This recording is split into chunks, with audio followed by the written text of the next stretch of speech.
Michele Tompkins with the Gospel Heifers, and I'm with the one only Rushion McDonald. Now, everybody knows Rushion's resume. If you don't, shame on you. Google it. Okay? Google this man because he is a marketing genius. He is also the brand. You built Steve Harvey. You've done both the Think Like a Man movies. Absolutely. And Lord, we don't have that kind of time to go over your whole resume. No, that's the Google part. Okay? You know, just type out Rushion, Rushion, last name McDonald, like the hamburger chain. Yes. And you're in your business. Well, this is the business you guys have got to know. First of all, he has a radio show, Money and Conversations. It's Money Making Conversation. That's the Okay. name of the show.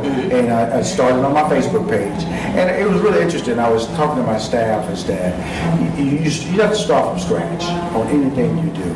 And you have to be a commitment and a plan.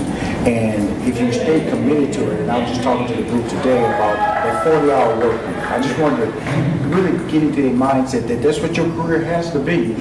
Give your career at least 5 days a week, just like you do a normal work job. Because if you're not working a normal job, this should be your job. Yeah. And you should set a time when you start your work day, whether it's 8 o'clock or 9 o'clock. Give it up 8 hours. Take an hour for lunch. That way you find out exactly what it needs for you to be successful. And the average person doesn't do that. They don't have a schedule. They don't see that career path in entrepreneurship and entertainment because it's all on you. But just go back to the natural principles of what people do when they ask you to work for them. They require you to show up at a set time. They require for you to leave at a set time. And they require you to deliver a certain amount of responsibility or duties during that 40-hour, 8-hour workday period during each day and 40 hours a week. Apply to your career. It will change your whole outlook because what will happen is you eventually start developing skill sets that you didn't have or would not have developed because you didn't realize how much work you need to put into your career. This is true. Very true.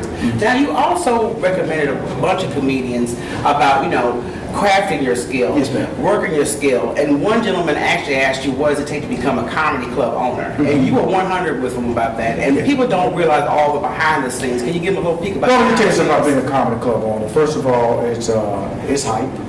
It's hype, and it's very competitive. And if you're trying to come into a market now, remember when I started my comedy club, Mpac Comedy Stop, in 1982 with David Ray Barn, Def Comedy Jam was all the rage. And so but I also thought that when I started Mpac Comedy Stop, that I was promoting on Texas Southern campus, I was promoting on the University of Houston because I thought the young people were going to come into my comedy club. So I made an error in identifying my market.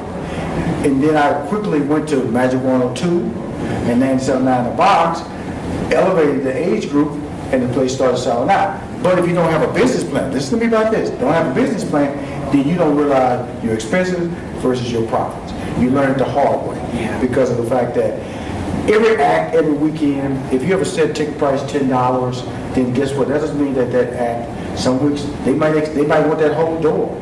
So if you don't have extra income outside of liquor or food, then you could be trapped and just be breaking even on those weekends. Yeah, that's true. And that's what I didn't know. And I have to tell people that was a mistake that I made. Now, writing, very important. You say there were some writers out there asking for some advice and how, constantly be going at it in consistency. What would some advice be for people who are trying to write in television? I would tell people if you have a script or you have a play or you have a script, could be a film script or a sitcom script, create table reads.